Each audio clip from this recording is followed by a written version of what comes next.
Welcome to a special Friday version edition of the Coach's Meeting. That's the coach. I'm Greg Cohn. Injury report is in. We're going to talk about who's in, who's out, who's questionable. We're going to talk about how the Niners win, how the Niners lose, what the game means, and even big picture. Like, are they going to be a better team next year, or is this their shot? Is this their best shot? But before we go, real big picture, let's talk injuries. Trent Williams, questionable. And when pressed on it, Kyle Shanahan said he's real questionable, which I don't know if that means anything. But real questionable. He practiced twice this week. He's got to travel cross country. Sometimes that can be tough on an ankle injury in terms of inflammation. What do you think of this news, Coach? It's good news. I mean, he could be telling us that he's absolutely done. Questionable does mean that there's a shot, but it does seem like even when he gets back, he's going to be nowhere near 100%. I think we can definitely rule that out. But a hurt Trent Williams is better than no Trent Williams at all. It does stand to reason that this must be a significant injury that they're either waiting on. From my opinion, I feel like if this is something that could have actually got better during the season, we would have saw him at least trying to play. But the fact that we've gone through a whole week, Trent missed a week, and he actually went through a bye without actually rectifying this injury. For me, it kind of seems like maybe something that they're leaning toward. Hey, in a perfect world, you'd be getting a surgery, right? In a perfect world. But right now, we don't have time to do that, and we're just going to give you enough rest to see if you can play through it. So make no mistake about it. If he is playing, he's definitely going to be playing through injury. And we just got to see what that looks like at this stage of his career, right? That's the funny thing about life is, we always have memories of what we did and what we think we can do, but we're not realizing that time waits on nobody. Right. So this would be the 35-year-old rendition of what Trent can do with another injury like this. Also, with this injury, this was something that Trent himself said that he incurred a similar injury like this last season. Right. And it took him months after the season was over for him to bounce back from this, right? For him to finally be able to feel comfortable to go out and work out unassisted. So you got to understand, like, if that's what he had to do to get through the season, and that's the time that it took for him to even feel normal again before he went back to train, then you got to know that he's laboring in the injury. And, we're not doctors, but we have eyes. We saw short clips of him warming up for practice, and he looked ginger. He was walking around doing it. He was favoring his legs. You could see that he didn't have a lot of pop in his feet. So, he's the tip of the spear for our offense. He is the reason why our offense has teeth, in my opinion. And I feel like we need him out there. Yeah. One fang. Yeah. That, to be honest, on the left. But right now we got to figure out. I mean, we're trying to win a season, right? But at the same time, we got to figure out what we are without him anyway. It's coming, right? So we'll see. And I mean, they need Trent Williams this week. I don't know how familiar Niner fans are with the Jaguars, but they got a pass rusher named Josh Allen. He's not the quarterback. This is the guy I said the Niners should draft instead of Nick Bosa. And I said it very loudly in 2019 and didn't work out so well for me. But right now, Josh Allen has 9 sacks in 8 games. And Nick Bosa's having sort of a slow start to his season in terms of sacks. So they need Trent Williams big time, because if he doesn't play, it's going to be Jalen Moore against Josh Allen, Colton Kivitz against Josh Allen. I'm not sure the Niners can win this game without Trent Williams. I got you? Yeah. All right. What do you think about Josh Allen against Trent Williams? Josh Allen against Trent Williams is going to be yet another matchup. It's going to be a big one, a la the same way Myles Garrett against Trent Williams. I mean, everybody, this is the thing. Like, we know where Trent is in his career. We understand what's going on with Trent. But at the same time, The rest of the league is still trying to climb that mountain. You know, the same way we talk about him being the best left tackle, arguably the best offensive lineman in the league. That's something that we like to put on the marquee of our team because we haven't won anything. So the biggest headlines of what we do is what our players can do, right? We have all of these superfluous characteristics. We talk about our players like they're superheroes, because that's really all we have to hang our hat on. We can't literally talk about a win. We can't talk about a championship, divisional maybe. But so when you have teams that are coming in and they're seeing that Trent Williams is supposed to be their guy of all guys, I'm a marquee guy myself. People are asking the same question, but from the Jacksonville perspective, like, well, what is Josh Allen going to do against Trent Williams? What is he supposed to do against Trent Williams? Right. So I feel like even if I'm the Jaguars, I would put him over there to see what he could do with Trent, but I would move him, put him on Colt McKivitz. That's the thing about having a compromised offensive line. You kind of get to take your pick. And really, you don't even have to take your pick, honestly, because they're going to see a lot of 5-man fronts where they're basically going to get singled up and guys are going to have to go ahead and hunt for themselves. So I feel like one of the things that Kyle can do is, and he's been doing it already, but more on the right side of the offensive line, is getting the ball out quicker, having more outside runs, getting Trent out. And I don't know what you can do with Trent with his leg, because the strength of Trent Williams is his athleticism, right? Especially in scheme. That's why he's so special. Trent can get out in the open. He can get out on reach blocks with elite footwork and speed. They pull him on the backside with CMC to get him on truck and guard tackle pulls. I want to see what they're going to do to utilize him, but to protect Trent, they're going to be getting that ball out quick. This is going to be death by 1,000 cuts. Brock Purdy is going to be putting that ball, picking and sliding with a lot of spacing concepts, a lot of mesh concepts. They're going to be using a lot of screens, tunnel screens. They're going to be getting the ball out quick, because the truth of the matter is that you just don't want to put a lot of wear and tear on Trent and leave him as a big target. I feel you, man. My best guess is that he's going to play. I mean, if they weren't on a 3-game losing streak, I don't think he would play. But the fact that they've lost 3 in a row, I think it's going to be like an all hands on deck type thing. It's imperative. Hey, man. Yeah, I think that he's got to play. What are you looking at? Huh? What are you looking at? I'm looking at somebody's hitting me, bro. What's the problem? Don't look at your phone. Don't look at your phone. All right. Let's go. All right. I think he's going to play. I think he's probably wouldn't play if it was a 3-game losing streak. If it wasn't a 3-game losing streak. And I think he has to play to win this game, because if Jalen Moore were out there, I don't think he could handle Josh Allen.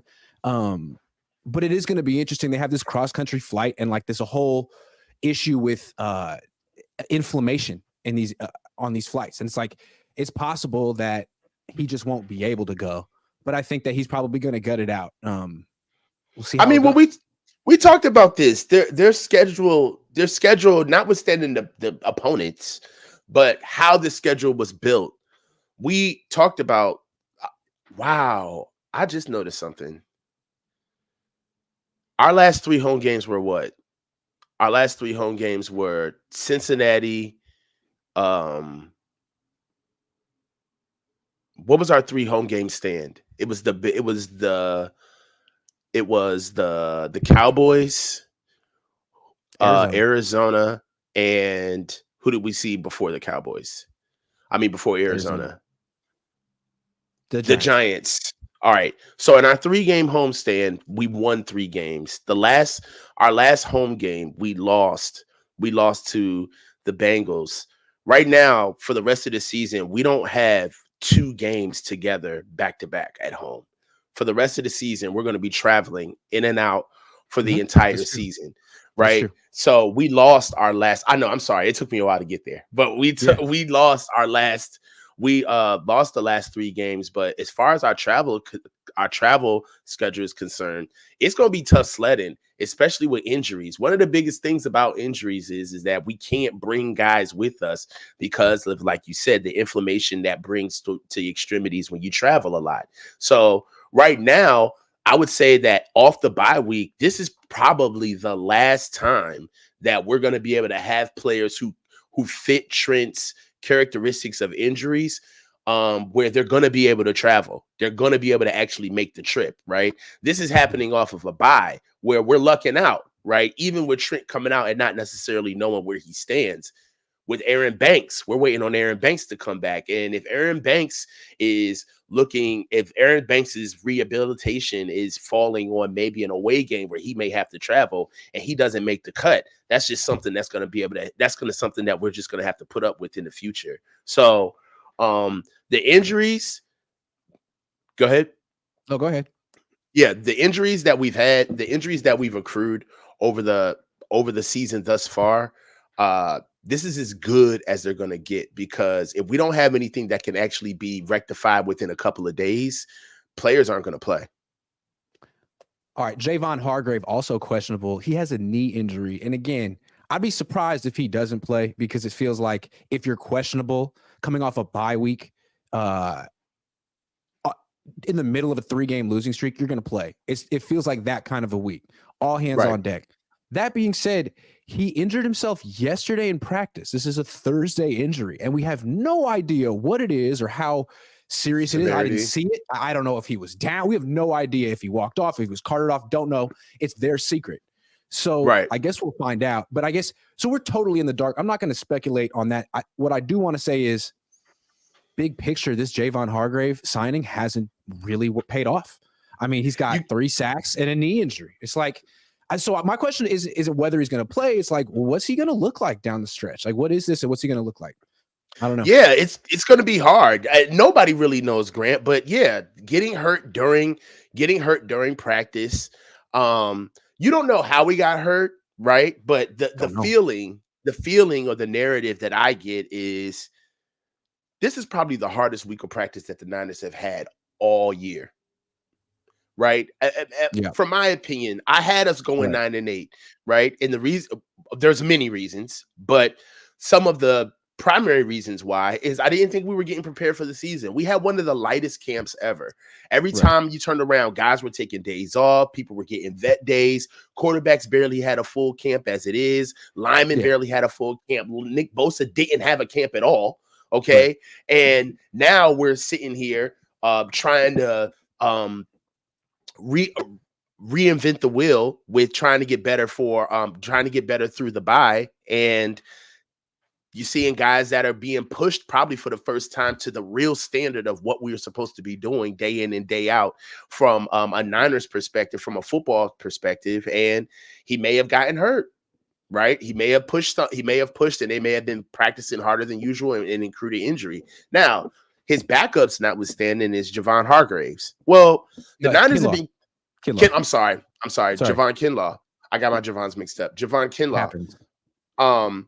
But truth of the matter is that we spoke about this briefly. This is just something that the gods, man, the football gods they're undefeated, man. This is just another comeuppance of the Niners having to see and bear out what's going on with their first round pick in Javon Hargraves. All right. So if they don't get this together with Javon, that's going to be something else that they're going to have to bear out and see through to the end. So right now, we don't know what the injury is. So I don't want to talk about what he can and cannot do. We can't talk about him stopping the run game and he literally hurt his hand or something. Right. So it's his knee. It's his knee. Oh, so it's his knee. Oh, it's his knee for sure. I don't know how he hurt it. I don't know how bad it is, but it is his knee. Then that ain't nothing to play with. Ain't nothing to play with. Nope. Yeah. So yeah. And real quick, I want to say something. So I never really liked this signing. I understood he's a really good player, but it wasn't a trade, but it was a trade off. You had to get rid of Ward, Amenihue, Ebukam, Mosley, Azeez Al-Shaair, and Daniel Brunskill. It's like 6 guys. And now, and it's football. He's 30, and now he has a knee injury. All right. Sometimes you want quantity over quality, especially if the quality's 30, because football players get hurt all the time. Mm-hmm. You know, definitely. It's something that they rolled the dice with. We talked about paying for the number one free agent coming out of free agency this year, being 30 years old, being north of 30.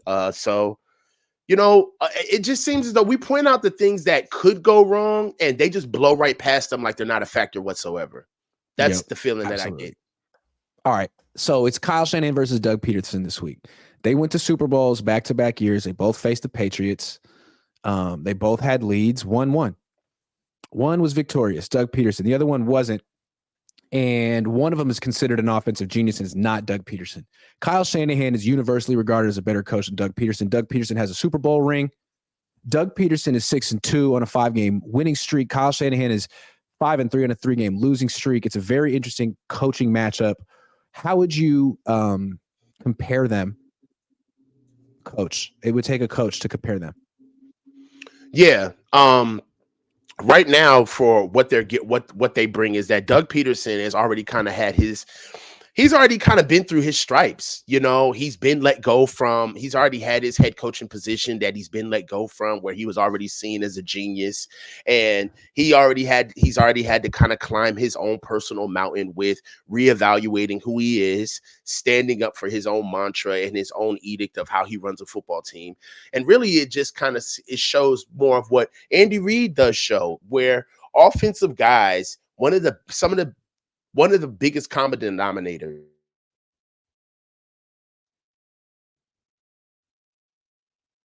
I don't think he's coming back. My best guess is that he's not coming back, or he'll be a while. Dun dun dun dun bum bum ba da dun dun dun dun dun. Oh, he'll come back in a while. All right, let's take some super chats. Official BNA Music 88 says, Grant, Bomani Jones referenced you on his podcast stream today. Yes. Nice. The prices are going up for Quality Control LLC. That is so cool. I love Bomani Jones. I've been watching Bomani Jones since I was in college. And I always felt like I went to UCLA, and the kind of people that would watch sports shows at UCLA were also, everyone's smart. And I feel like Bomani Jones was always like everyone's favorite because he could talk so quickly and he would make so many points. And he was really smart. So I've been watching him since I was a kid. And he DM'd me like a few weeks ago, a few months ago, about the Purdy thing. And I was so starstruck. I was like, thanks, Bomani. I really appreciate it. So shout out to Bomani Jones. He's a legend. Bill Kennedy says, please explain dead cap space. Debo, for example. Okay. I hate explaining dead cap space because I'm an English major. Let me try my best. So you give out a contract, right? There's a salary and a signing bonus. Okay. And the way it works is there's a salary, gives you X amount per season. But the signing bonus is just a lump sum right at the beginning. So how does that get factored in to the salary cap? He's back.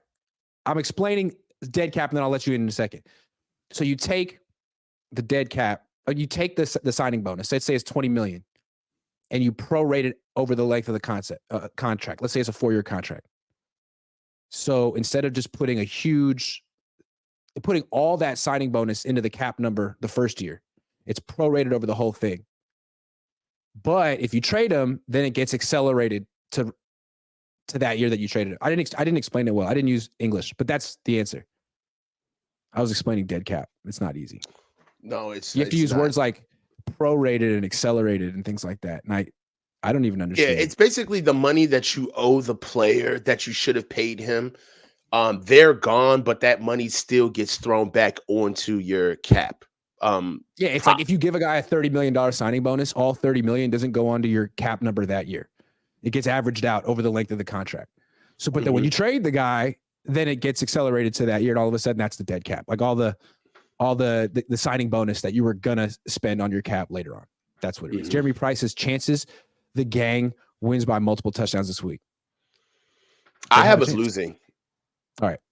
We'll get to that in a minute. Let's start over. Compare and contrast Doug Peterson and Kyle Shanahan. They seem very different as offensive coaches. Yeah, I think Doug is a little bit more mature than Kyle. We mentioned in previous conversations, where Doug Peterson has already kind of had his maturation process where he went through with the Eagles and was already dubbed as their genius, had his quarterback sagas, and was posthumously let go, even after doing well with the Eagles. You could see that Philly is one of those teams where I hope they get to where the Niners are, where they've understood the blueprint of where a coach is and is strong enough to move on from him. And that's what happened to Doug Peterson. Now, in his reemergence with the Jaguars, the number one thing that Doug Peterson handled when he got to the Jaguars is that he made sure he got his quarterback. Now, Trevor Lawrence notwithstanding, it's kind of like a Nick Bosa pick. How can you not pick Trevor Lawrence? I understand that, but he's doing a lot of things to protect Trevor Lawrence. Even when Trevor was coming up, has come up in his early years, he hasn't been necessarily a slam dunk pick, right? He had to have the offense tweaked and tailored to fit him with the short passing game, because that's something that they're very good at. And really, that was Doug Peterson kind of bending the knee earlier in Trevor Lawrence's career and making him and understanding that, yeah, I got a big 6 foot plus howitzer of an arm quarterback, but this is what he's comfortable doing, right? That's something that you've seen out of Doug Peterson, where there's nothing that he won't do offensively to make Trevor Lawrence comfortable. Right. Well, real quick though, like this is what he did with Nick Foles to win a Super Bowl. This is what Peterson's been doing. It's what the Eagles do. It's the quick passing game and the RPO stuff. And Kyle's different. Kyle's more, I mean, he has quick passing and but he's very much like the intermediate passing game, play action, under center. And it's a different offensive philosophy. Kyle's has worked for him, but when he got to the Super Bowl 2 times, his offense just fell apart. Like halfway through the game, both times. When Doug Peterson got to the Super Bowl that time, they put up 30 plus points and won. Doesn't mean the Jaguars will win this week, but they are different.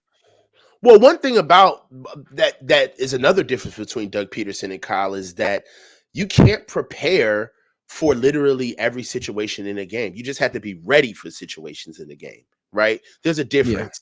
Like being prepared means that you understood that this was coming. That's one of the things that Kyle's genius is. The confirmation of Kyle's genius is always him knowing the answer before it happened, right?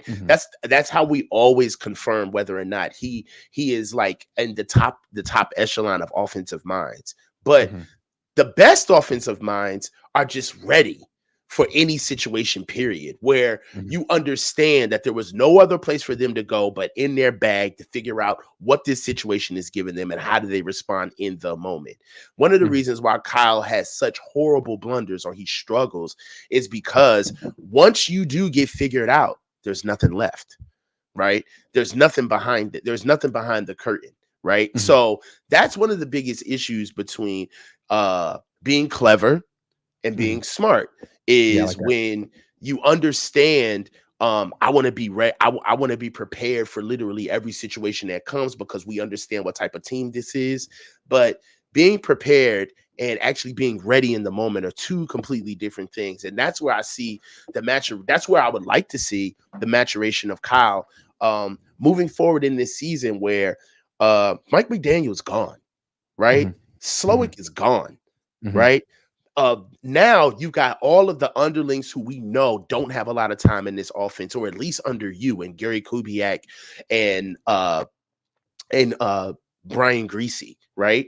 So now we get a chance to really see you orchestrate the band, man. Now it's time for us to see you really pull a rabbit out of your hat to see, all right, they've lost 3 in a row. Notwithstanding, you got half of your coaching staff all over the league as head coaches, mimicking what you do, doing what you do. All of us have been saying that they're copying you. Now let's see the real McCoy. It's time to see your biggest thrill. So I believe that we're really going to be able to see what Kyle has prepared for throughout this bye week, because if you really look at what he's given us from a 5-3 season, you front run. But when it got real, you look bad. One more thing before we move on with these two coaches. I feel like Kyle's looked at as the one who's cutting edge. Kyle. But to me, he's more stuck in the past. Like he's a run-first coach. He passes less than anyone else.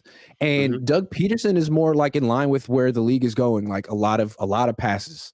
They throw the ball about 35 times a game. They're not necessarily balanced. They throw the ball enough, but their quick passing RPO game is such an extension of their run game anyway. And I think like it's not as explosive as the 49ers offense. You know, it's sort of just staying ahead of the chains, but it's a good way to move when you have no offensive line, which is what the Jaguars and the Niners both have. Yeah, maybe the Niners. It's a good way to move. Yeah, I mean, and that's another thing. Like one of the motives for why I see the Jaguars offense orchestrated the way it is because they really do need to be. That's why this is a game where if the Jaguars find a way to run the ball on us, it's open season because they are an anemic running team. They do not have a running attack, and if they find a way to run the ball against us, it's a problem. Yeah, that's going to be part of the path to a loss. Jeremy Price, got you. Citybert says, is a DN like Chase Young a plug-and-play type player, or will there be an adjustment period? I believe that there will be an adjustment period. I would think there would be against the run. Yeah, there's definitely going to be an adjustment period against the run. I feel like he's going to be asked to do a lot less here. And maybe that will be an adjustment for him, maybe trying to do a little too much on the field, trying to stand out a little too much and maybe miss his assignment. So one of the biggest things that's been said about Chase is that he is a bit of a freelancer. He will do his own thing on the field at times. Well, you can kind of afford to do that when you're the eye of the storm, when you're the number 2 overall pick and everybody expects you to just be the guy. And it almost kind of looks like everybody needs to follow you optically. Those who really know the game would have to understand that you're not doing what you're supposed to be doing. But here, no, you don't do what you're supposed to do here. It's going to stick out. Everybody's going to notice it on the D-line. It's going to be like, why aren't you holding your gap? Why aren't you in your lane? Why aren't you using your leverage? Like, so I have to see. It may be an adjustment period. Bang Bang says people keep saying we should have kept Aziz and Ebicom, etc. A lot of the middle of the pack players might not have wanted to return. Jimmy Ward already said how he feels. I bet others agreed. Yep. That's a good point. Yeah, I'm just saying if the Niners had made them feel like priorities, they might have wanted to return, but they didn't. And I'm sure we traded our depth. We traded our depth for Javon Hargraves. Yep. Raymond N says, Grant, can we get your dad twice a week? He's retired. Leave him alone. He's doing enough. GTC Real says, Coach, when you take in your yearbook picture with that glamour shot background, JK, let's get this win. Richard Thorne says Miami is 0-3 against teams at or above 500. Good trivia. Chris Grove says, very important question. I'm thinking of getting to 22 Stinger. Is there anything you don't like about yours? GC Go Niners. I love it. Can't recommend it enough. Go in about the Stinger, dog. I mean, it drives really well. And like to get a car that drives that well, you'd have to pay a lot more money. It's probably the best bang for your buck. All right. Let's look at BetUS real quick because they sponsor my channel and they're terrific. And if you want to make a wager, sign up for BetUS with the link in the description. Get 125% sign up bonus on your first deposit. Wait, hold on. Let's make it official. I got to make it official. Wait. Boom. There we go. Oh, you feel me? I see you. I see you. Like that? Yeah, I like that. So the Niners are still 3-point favorites. The line hasn't moved. It makes me feel like everyone thinks Trent Williams is going to play. Javon Hargraves is going to play. No late movement. Niners 3-point favorites on the road, which means at home they'd be 6-point favorites. I don't know. What do you think? I feel like that's a great bet for Jacksonville. Yeah, the Jags are being disrespected, man. They won 5 games in a row. They've had 2 international games. They held the Chiefs to under 20 points. They have 2 players on defense that are leading the league in important statistical categories. That's interceptions and pass breakups. And their corner, who's not a starter, by the way, and their middle linebacker who is trying to double up. Or, as far as Jacksonville is concerned, I got friends that are Jacksonville fans. They think that they have the best middle linebacker in the league. Right, who's led the league in tackles, and he's still leading the league in tackles again this year. So he has 92 tackles right now. The Jaguars feel disrespected, man. I'm telling you, and it's gonna be a game. If we win this game, it's gonna be very impressive. Yep. Okay, let's look at one more just for fun. See if you see one that pops out at you. Okay. Let's see. Let's look at the front. I'm looking at where the Eagles at? Where the Eagles at? Where the Eagles at? Are they not playing this week? Maybe they're not playing. They may have a bye. They may have a bye. All right, Dallas 17 and a half point favorites over the Giants. What happened to the Giants? Yeah, Daniel Jones. I think Daniel Jones tore his ACL. All right, well, that'll do that. Well, again, if you want to make a wager, go to BetUS. It's a place to do it. Sign up with the link in the description. Get 125% sign-up bonus on your first deposit. All right, that's it. Thank you very much. Hold on, let me take that thing off. Take that thing off. We're back to the show. All right. How do the Niners beat Jacksonville? The same way Jacksonville's going to try to beat them. We're going to have to really get the ball out quick. I think that this is a very opportunistic defense. Their defensive line is very strong. They have an athletic secondary, and they have linebackers that can run. They love to run, almost kind of like, I swear to God, like these boys, they prefer that you run away from them because they love to highlight their speed. You got to run at them. You have to. We got to see some duo. That's my favorite run scheme, but I'd love to see some duo, a little bit of gap scheme. Let's get Joe Feliciano moving, get Trent and Joe Feliciano double teaming some guys. Let's really start kind of consolidating our efforts, not leaving these boys out here to dry. I understand that outside zone is a staple of what we do. I just don't think it's something that we can get off against them. They're very opportunistic against them. Not something that they've done well in years. They haven't done outside zone well since they had like Daniel Brunskill and Tom Compton on the line. That's facts, right? True. So that is true. I really would like to see the insertion of JP Mason in some of that duo run scheme, in some more gap scheme. I'd like to see us really take the air out of the ball and slow this thing down. Okay, they're not as dynamic. They're not as talented as they look on offense, but they are dynamic. Which means that they can run, they can get out in space. They got a quarterback that can get the ball out there at any moment. The only thing about it is that we're really going to have to protect our defense in this game.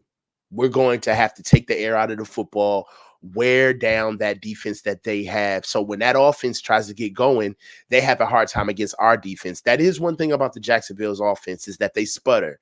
It takes them a while to get going early in games. So we can kind of steal one if we hop on them early, get a score early, and then start playing some complimentary football with volleying the ball back and forth. So for me, I feel like if I'm the Niners and we want to win this game, which we do, what we need to do is try to win this one low. If the Niners win this one, I think the Niners would probably make this maybe a 20-16 game, 20-17. This needs to be a game where we get the ball out quick with Brock. I don't want to see Brock standing tall in the pocket on 7-step drops. I would love to see them start moving the pocket with him with some play action. Yeah, I feel that. I'm going to give some suggestions or some things that have nothing to do with scheme, just simple stuff. Okay, me, I can tell that you were really belaboring with my point. Like, no, I like it, but I feel like I want to compliment it because I can't touch you on that. But I want to say something simple. The Niners win one way. They're front runners. They get the lead early. So to me, like what they've been doing for years is when they win the toss, they defer because they trust their defense. They're a defensive-oriented team. Man, enough of that. That's not who you are this year. Your defense has been fully healthy, and you can't stop people. So I would, if you win the toss, like take the ball, lean in. You got Trent Warren, lean in. What are you doing? I think they should have done that in the NFC Championship game too. They won the toss. They deferred. You gave the ball to the Eagles, who like start faster than any other team. Don't just let the Jaguars march down the field on your shaky defense right now and give up a 7-0 lead and play from behind. Like that's not how you win. I don't understand why the Niners don't do that. You have so much confidence in your defense that you traded for Chase Young and you're moving your defensive coordinator around. Like, be honest about how you really feel about your defense. Take the ball. Yeah. Take the ball. Yeah. But they're not going to. The other thing is like just matchups. Like, don't have Isaiah Oliver on Christian Kirk ever. I don't think Isaiah Oliver should be. Hey, hold on. You could put him on Evan Ingram. You could put him on a tight end. I thought he did pretty well against Darren Waller week 3. But I would not put him on a wide receiver ever. I would not put him on a wide receiver. Maybe put him on a tight end. I think we should start seeing the emergence of Darrell Luter Jr. or Samuel Womack in that position. They're not on the active roster yet, but yeah, I'd like to see that too. I would like to see that too. You know what? In some instances, because they are so prideful in what they believe they can do, I really feel like we're not going to see that many adjustments coming into this game. I get the feeling that we're going to see a little bit of the status quo, and they believe that they just need to change what they need to do, right? Like our process is fine, right? And I just think I hope they don't do that. There's one player that needs to execute better that I think they're looking at, and they publicly all said they had his back and that he's good. But then it came out yesterday that this one player essentially apologized to the entire team after the Bengals loss and just addressed the whole team and said, look, I want to address the turnovers that I've committed and I have to be better and I can't do that. It's on me. And that's Brock Purdy. So another, like, Niners, a lot of Niner analysts and people on the Niners, they don't want to acknowledge it, but really the issue here is 6 turnovers, 3 weeks, one player. That has to end right now. If Brock just doesn't turn the ball over, they could win. But if he turns it over once, I don't know. And if he turns it over twice, they're going to lose. So in a large way, it's on him to, like, not necessarily win the game, but not lose it. Don't lose it, Brock. I agree. I mean, we try to use it with kid gloves because it's such a visceral topic. But the truth of the matter is that the turnovers, I mean, for as bad as we talk about our defense has been playing, I mean, just think about all of the narratives that we've never talked about our defense this much at this point of the season. The narratives of the pass rush, the depth, the signings, the coaching, Nick Bosa being back. Is Wilkes going to be on the field or not on the field? Where did they stand with stopping the run and running the ball? Javon Hargraves is down. With all of that said, the offense has been vehemently outcoached for over a month, right?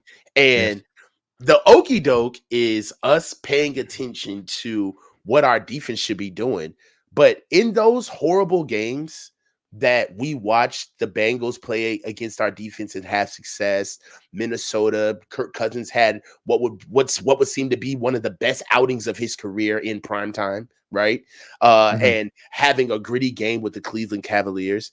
With all of those losses, right?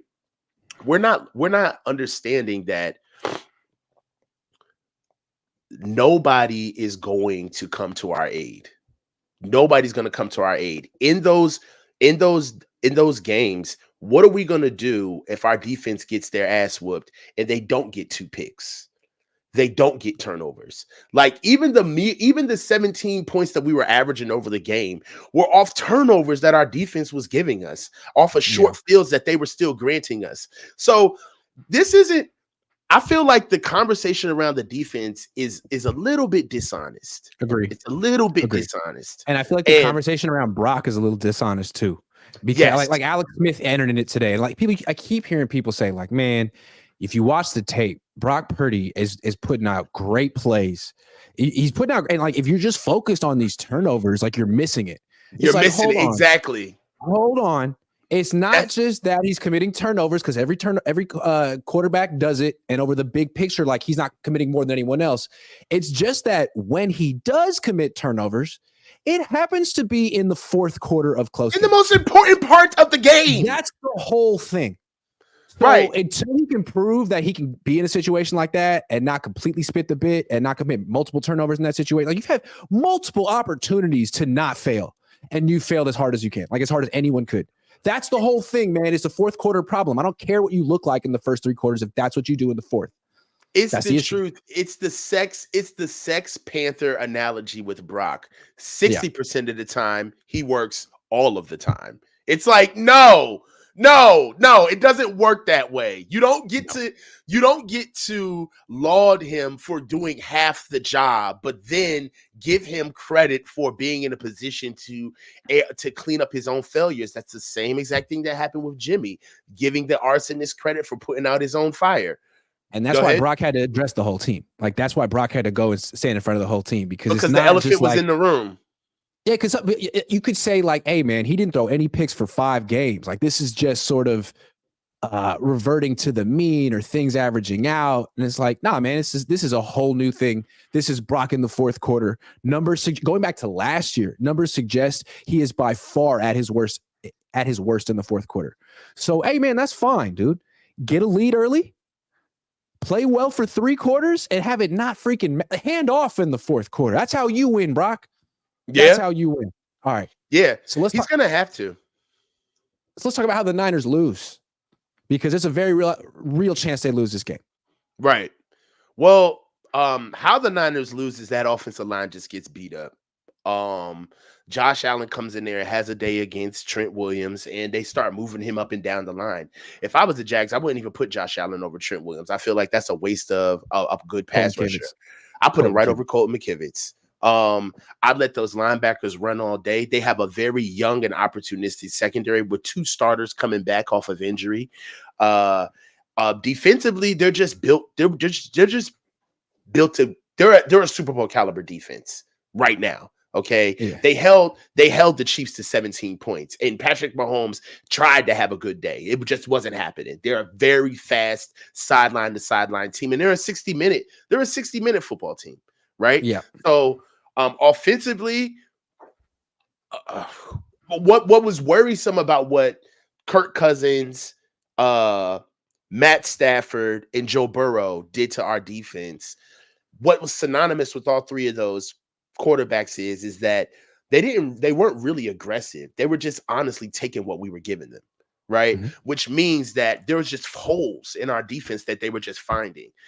Trevor Lawrence is that type of quarterback. If you push him to drive the ball downfield, that's just where you can get him to big mistakes. He's not as accurate as a quarterback pushing the ball down the field in intermediate to long passes, but that short shit, he does that all day.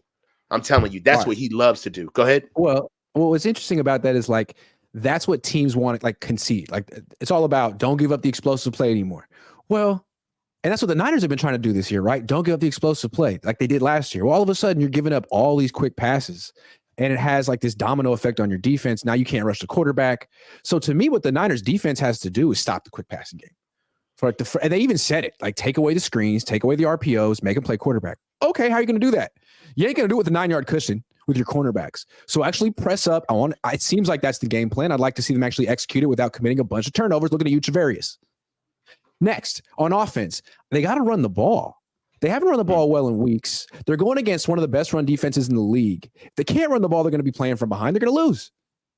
So, I mean, you got to show me. And they're going to be going up against a 5-man line, which they've had trouble with. They're going to go up against a team that sets the edge very well. You don't have Aaron Banks. It's going to be tough to run between the tackles. It's not going to be easy to run duo, to your point. You got John Feliciano in there. Yeah. Got to run the ball. You got to run the ball. You can't. That is who you are. Like, ideally, you'd be a team that could be like, you know what, this week we're not going to force the issue. We're going to get in the shotgun. We're going to run RPOs.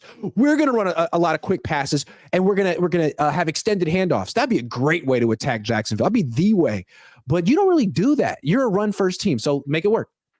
Yeah, that's one thing about being a run-first team is that when you are a run-first team, the majority of your offense tends to lean that way. So when you do want to pass the ball and lead with the pass, you're almost like a duck out of water, man. It just your offensive line isn't built for it. Your quarterback isn't built for it. Your coach isn't built. It's not what you're. It's not what you do. Yeah. So if I see, that's a very good point, Grant. If you see the Niners coming out trying to get the short passing game going without going to the ball, and it's one of those classic games where it's like second or third quarter, and we're saying to ourselves, man, how many times have we run the ball? Yeah, like, are we running? Team? Where's their identity? Yeah, are we running the ball? Yeah. That's kind of like, honestly, that's scared coaching, right? We're gonna have to see what we do great first. If we come in passing the ball and come in with the short aerial attack, I feel as though that we're coming in on our backs already. That's in a way we're conceding. That's true. But at the same time, like, you don't want to be the team that can only win one way. And like, the Niners kind of are that team. You got to run the ball to win. Like, well, good luck this week against this team that's giving up 3.6 yards per carry, man. Like, this is a Trent Baalke team. Niner fans should know what this defense is all about. It's like a Jim Harbaugh defense. That's what they built in Jacksonville. It's going to be really hard. They have a really good front. It's a 3-4 front. They set edges. They stop the run. It's an old school defense. It's not a new school stop the pass defense. It's an old school stop the run defense, which is exactly what Kyle doesn't want to see. It's what Trent Baalke does. I mean, think about what Trent Baalke can do. Trent Baalke can get he can get bruisers. That's what he Yeah. does. That's Yeah. what he builds. Okay. We Yeah. already know the MO of what Trent Baalke brings. Linebackers, D-line, safety. And what Yes. lucked him out is the number one thing that we know Trent Baalke cannot touch in a million years is quarterback. Yeah. Now that Trent Baalke has a quarterback, all bets are off.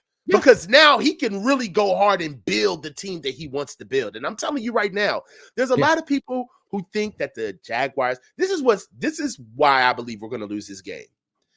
It's not because we're going in here thinking it's a tough game. There's still people who think that the Jags are still the Jags. And that's why we're going to lose. That's why we're going to lose. Who's getting more sacks, Chase or Young at the end of the season? Man, Bosa or Young? Bosa or Young at the end of the season? Bosa or Young. Well, it should be Chase. He's coming in with more, and right now, that's another thing. We got to see if Chase can travel. I've only seen him on the right side of the offense. I've only seen him on the right side of the D line for his whole career. Can he travel? Absolutely. Ezio Sanchez says we're wasting Tabor Pepper's prime. Also, use check. Yeah, I like that. Jesse Naylor says, "Hey, Coach, big fan. Just stumbled upon your channel. I think people should tap into it at Bang Bang 49." You know what? Thank you, Jesse. Thank you. Stop on by. Peruse the link. Absolutely. And again, if you're looking for the link, it's in the description every week. This show is simulcasted every week. If you'd like to watch it on Coach's channel, I would recommend it. And if you'd like to give him a super chat, I would recommend it. This is the same show on his channel. Show him some love. Thank you, Jesse. Guys. Thank you, Fame Corona says Kyle's a doodler. Yo, your dad is the greatest. Hella funny, man. We're due for Kyle's one midseason adjustment, e.g. Emmanuel Sanders, Debo running back, CMC. I'm so excited, LOL. Hey, tell Kyle the 90s want their playbook back. Oh, man. I think the adjustment is Chase Young, man. Failing that, I don't know what the is it not telling that Kyle went defense with his adjustment? Defense. It's very telling. It's defense. Very telling. Defense and then at the same time, it's very telling that they went defense. But look at the two additions that we brought on. We brought on Randy Gregory and Chase Young, right? In years past, signings like this, let's just take the names and everything off of it. In years past, signings like this meant like reinforcements, right? This is just to add on to what we do. I got a feeling that this is a little different. I feel like the signing of Chase Young and the signing of Randy Gregory, it was more of a constellation prize of not even a constellation prize, but I feel like it was more of an admittance of we don't have the depth. I feel like that they went and got these guys because they simply had to. Like we weren't showing anything in the first half of the season, and we traded basically all of our depth for a 30-year-old defensive tackle who's hurt right now. And they talked themselves into Drake Jackson and Cleveland Farrell, two guys, and that didn't work out. We're going to get to the prediction next and then a look ahead to next season, but we're going to take one more look at our sponsor. BetUS, America's favorite sports book, where you can bet on everything anytime. Sportsbook, casino, horse racing, live betting, and more. We have the best bonuses in the industry. That's right, get a 125% sign-up bonus. And to celebrate our 30-year anniversary, we are giving up to 30 risk-free bets, a truck, Super Bowl tickets, and more. Don't miss out. Play smart. Join now. BetUS, where the game begins. All right, Coach, real quick, who's going to win this game? Give me a final score. I got a final score. I got the Jags 24-16 Jags. 24-16. Man, if the Niners score 16 in this game with Trent Williams and Debo Samuel, Kyle Shanahan needs to get fired. No, I'm just kidding. But wow, that would be tough. I'm going 24-20. I'm going to give the Niners offense a little more credit, but I'm right there with you. I think the Niners defense is going to give up 24. What they need to do is on defense is the two things they haven't done well this year. Stop the run, take away the quick passing game. That's not really you guys. I don't know, man. It's not really what you do. If the assignment was take away the deep pass, I'd be like, oh, bet you got that. But take away the quick passing game and the run, I don't know about that. And then on offense, it's like don't turn the ball over. Man, the Jaguars forced the most turnovers in the league, so it feels like a tough matchup. Yeah, I mean, it is, man. You know what hurts me about this is that uh, it's the physicality of it. If we were a finesse team, I would feel a little bit better about our team if we were a finesse team, because at least we would know the identity of who we are, and we would have the requisite players around it for us to win games and understand that when we play a physical team, these are the things that we have in tow to make sure that we can play with them. But the biggest thing that just frustrates me is that we're not physical, and we start with running the ball and stopping the run, and that's what we've had a very hard time doing. So Real quick, in terms of physicality and running, like, to me, I've never been a big fan of zone blocking, outside zone blocking, because the run game is supposed to be the offense's opportunity to be physical. Passing is passive. From an offensive line's perspective, right? Passing, you're backing up. You're getting hit. Yeah. I'm backing up. Yeah. I'm getting hit. I'd much want to run game. I'd much rather run block than pass block all day. And when you're run block, you said duo is your favorite, right? Yeah, because you're combo blocking someone and pushing them back. Gap blocking is cool because it's down blocking. It's moving someone against their will. We get to be bullies. Yeah. But outside zone blocking, that's reaching and running. That's like setting picks in basketball.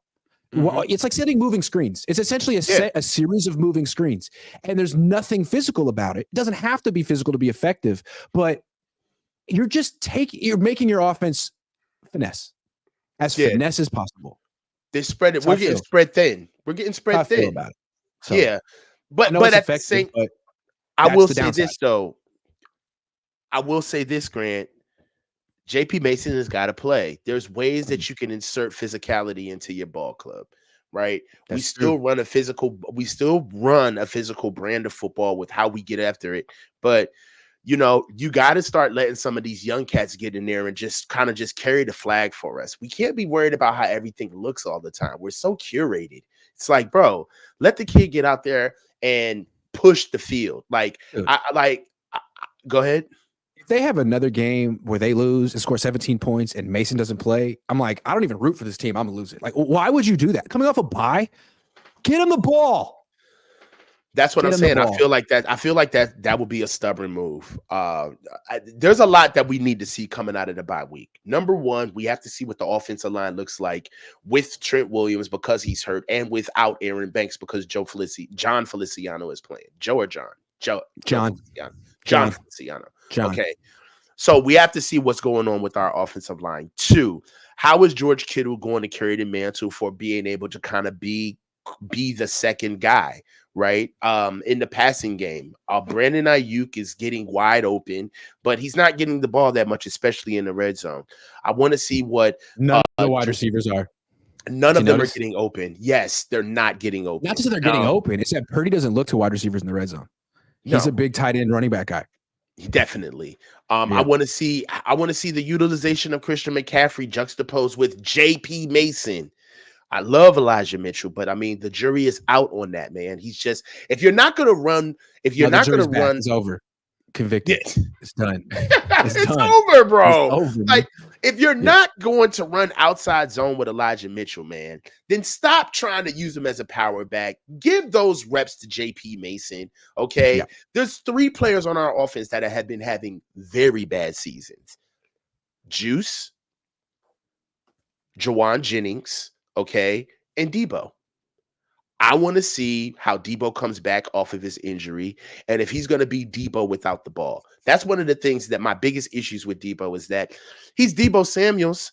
He's the most aggressive ball carrier on the field, but what is he? But he's all but just a pylon when he's out there without the ball. He doesn't block hard. He doesn't run hard. He doesn't run his routes hard to get open. If he's not getting the ball, he doesn't block on the backside. I mean, what else is Debo going to do outside of just getting the ball, right? So really, it's kind of like the mantra of this offense, right? What was so beautiful about this offense is not what we do as far as running the ball, but it was more along the lines of everybody is picking up the small jobs and taking them seriously. And we don't see guys doing that anymore, especially with Jawan Jennings, too. He's getting his ass whooped in the blocking game. Kenny 757 says, I hope that we re-identify ourselves this week overall, but specifically the defense. Hit him in the mouth. Take out all their frustration on Sunshine from Remember the Titans, a.k.a. Trevor Lawrence. Okay. John, this is for you. Mitchell is garbage, Grant. I need you to focus. Jags can't stop opposing tight ends. Niners rebound in a big way. 24-17 Niners. Okay. Mhm. All right. All right. All right. Last topic. Will the 49ers be better next season? It seems like there's a scenario where this season kind of goes off the rails. Like if Trent Williams, if his ankle injury lingers, they can't afford to lose him at all. I don't know if they can win without Trent Williams this year because their offensive line is so depleted. It's a big deal. It's a big deal. So if something happens this year and they're just injuries kind of derail them, can the Niners say, you know what, we'll just fire Steve Wilkes, get a new DC, and run it back? Or are they getting old? They're getting old. This is what we feared. This is why when you make comments about trading a player a year ago, 2 years ago, you get all of these you get hate. You get called you're sensationalized, or or you're too reactionary, or you're a hater. You don't like the team. But the truth of the matter is that there's no such thing as guys like riding their career off into the sunset. That rarely happens. Rarely happens. And if it does, it just is by accident. Nobody gets to call their own shot. Nobody gets to step up to the plate and call when I'm going to be done. Nobody. Okay. So with that said, you have to understand that we're going to be done with a player before a player is done with us. All right. That's the way good football teams operate. Okay. That's how good football teams stay young. That's how they stay competitive. Okay. And that's how they stay cheap. All right. We ain't doing none of that. We're holding on to old players and we're overpaying them. Okay. And we're giving them more money than they deserve. All right. We're old. We're top heavy. We're expensive. Okay. We just got a full set of picks back after 1 year. We haven't had a first round pick in 3 years. All right. And what we've been doing is masking it with a window. Okay. But the truth of the matter is that what we've been doing is lying and saying that the window is to go get a Super Bowl. The window is really to keep our franchise solvent.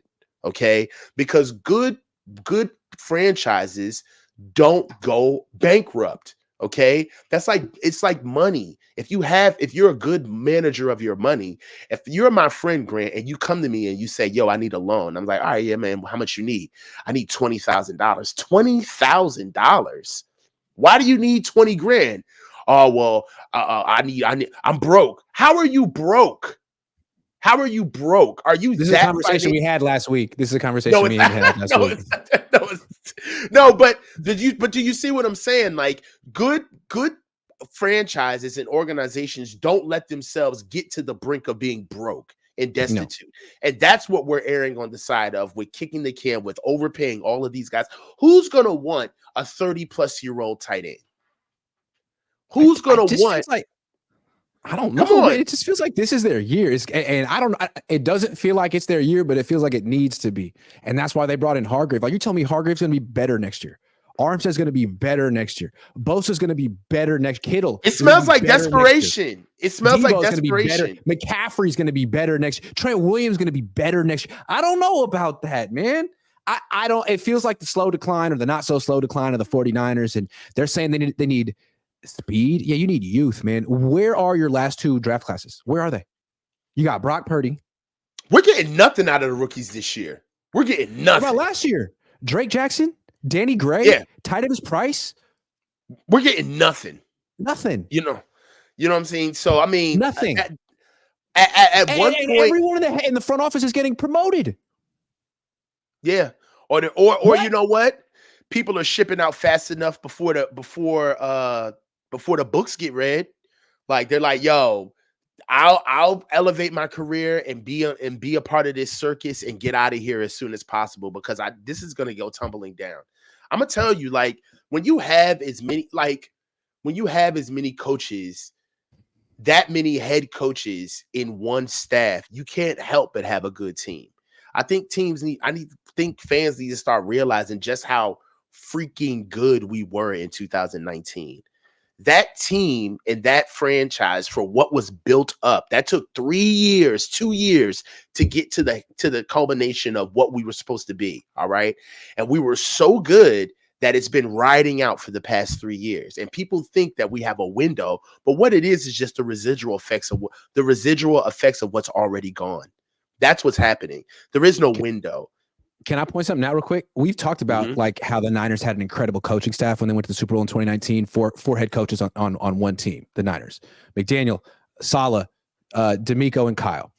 But also look at their front office. How many general managers did they have on that team in 2019?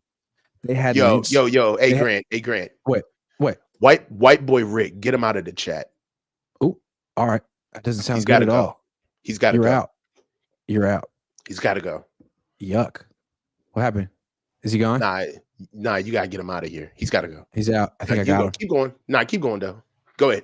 Whew. You'll tell me after what he said? Yep, go ahead. What was I talking about? I forgot what I was talking about. You were talking about I'm sorry, I lost my train of thought reading that discussion. Someone help me out. In the comment section, someone help me out. I was talking about the 49ers. Mm-hmm. You were talking about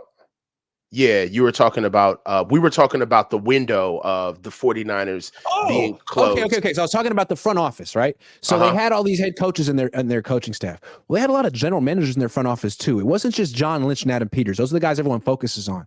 What about Rand Carthon? What about Martin Mayhew? Those guys are gone. They helped build this team. They were there when they drafted Dre Greenlaw, Fred Warner, George Kittle, Deebo Samuel, Brandon Ayuk. The last two have been awful. Yeah. The last two have been absolutely awful.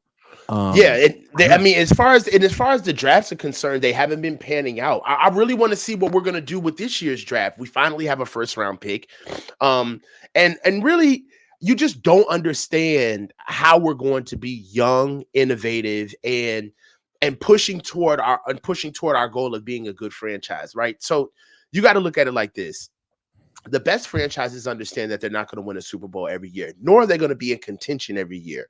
But there is a floor to what they will and will not do to win a Super Bowl, because they value the franchise being ran with good standing and the standard of what their fans expect over completely just throwing it all to the wind, right? Like a team like the Steelers, right? Where the Steelers, they'll know, all right, we got a shot to make a Super Bowl this year because of what we built.